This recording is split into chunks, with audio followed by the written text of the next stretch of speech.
from the CyberHub bunker and studio, you're tuning in to the CyberHub podcast. And now for your host and CISO, James Azar. All right, folks, happy Monday. I hope you guys had a great weekend, enjoyed the Super Bowl. Congratulations to the Tampa Bay Buccaneers and Tom Brady for winning another Super Bowl, his seventh. He's got now more Super Bowls than any franchise, as a person, than any franchise in NFL history. For those tuning in overseas, if you don't get American football, I apologize. Thanks so much for tuning in to this morning's show. It's February 8th, 2021. You can comment and subscribe live on our podcast. We are live on Facebook, LinkedIn, and YouTube. Thanks so much for tuning in. Today's episode is supported by our friends over at KnowBe4 and Wistic. A few things to talk about. So if this is your first time tuning into the Practitioner Brief, we talk about risk, impact, and mitigation of some of the most critical stories from a practitioner point of view. So this isn't a FUD, fear, uncertainty, and doubt type of podcast or show. We're all about actionable intel and actionable actions we can take in order to keep ourselves and our organizations secure for those cybersecurity practitioners. Now, let's get right into today's show. I am skipping our customary cup of coffee today because we have a lot of things to talk about. We'll go back to coffee tomorrow. So Google Chrome 0-day afflicts Windows and Mac users. This is a significant vulnerability in the V8 open source engine that's being actively exploited by attackers. This was big over the weekend. When I looked at some stuff yesterday, I was going to do a special little story on LinkedIn and Facebook talking about it. And now we know that the CVE 2021-21148 stems from a heap buffer overflow, according to Google. An update has been made. It's expected to be rolled out over the next few days and weeks, according to the folks over at Google. The G8 JavaScript engine, which is the heap overflow error that exists, is an open source WebAssembly and JavaScript engine. Now, one thing about JavaScript, folks, is it's end of life from Adobe. So stuff is still going on there that we do have to address, and we expect that these updates will be taken care of. Now, the patch has been done.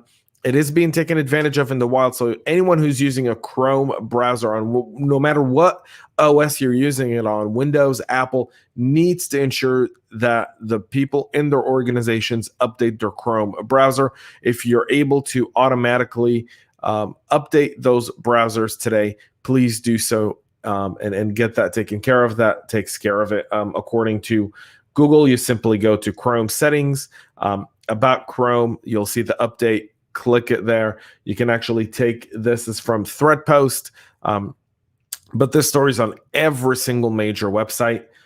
So you can go there. You can also see the links on our website at cyberhubpodcast.com. We'll move to our next story, where Fortinet fixes the critical vulnerabilities in their SSL VPN and web firewall, something we reported on a few weeks ago. This has great risk for the organization. Again, we use Fortinet for VPN as a way to really anonymize and recognize internet traffic within corporate networks. The vulnerabilities within Fortinet, within these VPN devices, has kind of been the Achilles heel of a lot of security practitioners. Like any piece of technology, though, these companies put out great products. Unfortunately, sometimes there are vulnerabilities within that product. Nothing can be perfect. So now the patch is in its place. If you do use Fortinet, you want to make sure the impact on this could be significant. You can be talking about data exfiltration, ransomware attacks, and so forth. So you want to make sure this gets addressed.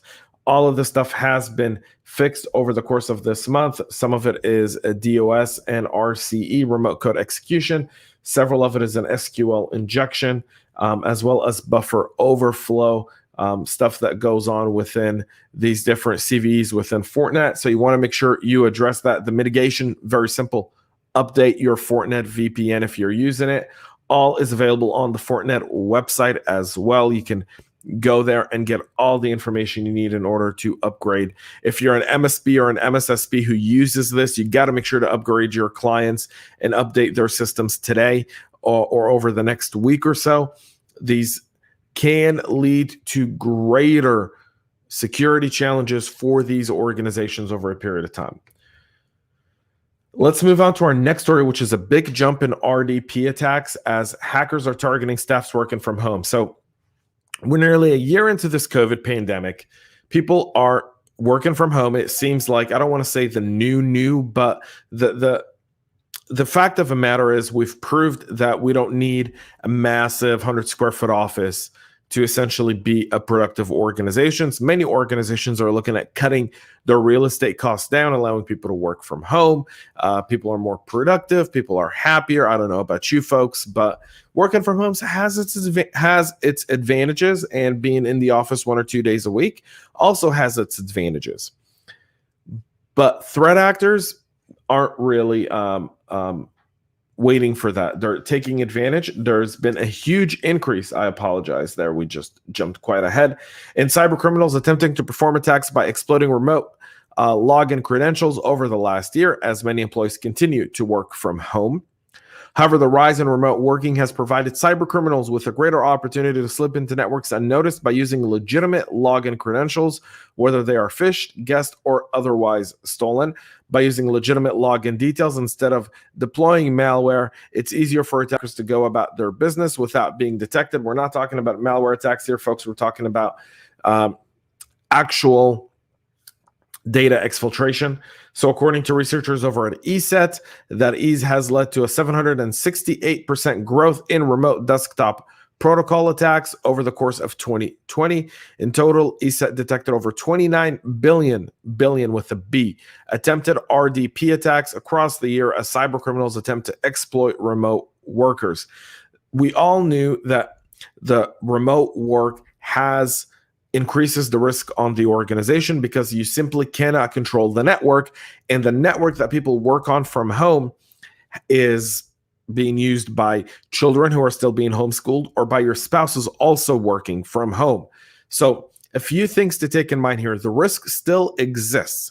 And so now that we know kind of what the future, what 2021, 2022 look like for many organizations in terms of the balance of work from home to working from the office and travel and so forth, the time has come to really put down some long-term plans and really adjust the security strategy accordingly. So here's a few things. One, look at maybe identifying your key individual employees within an organization and helping them set up isolated networks, meaning adding a router or paying for an additional internet line into the business that's a separate network from the existing one that everyone else in the household is on.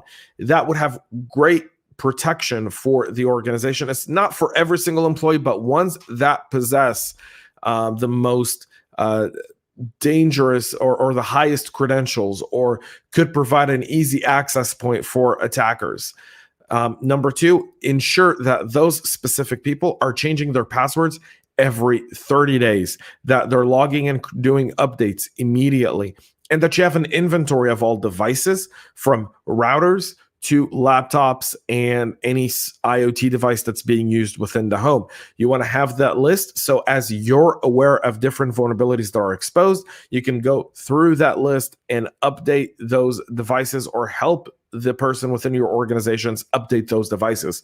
Those are all critical in order to ensure over the long term that you have good security. So that's really also very important. And if I would say one last thing is two-factor authentication. Now, I did a podcast a few weeks ago with Roger Grimes. If you haven't caught it on Tech Corner, you should go back, talking about hacking MFA.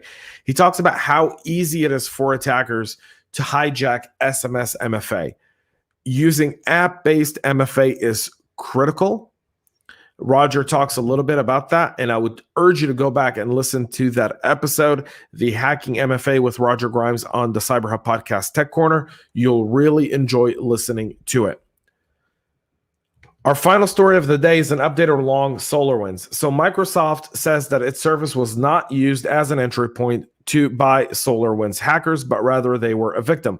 The story came out on Thursday. I didn't get a chance to cover it. It came out after I had done the practitioner brief, and The reason I wanted to bring it up today is because there's been a lot of finger pointing going on when it comes to SolarWinds and when it comes to Microsoft. So we know that Microsoft was not the entry point. Microsoft was the downstream victim of the SolarWinds attack.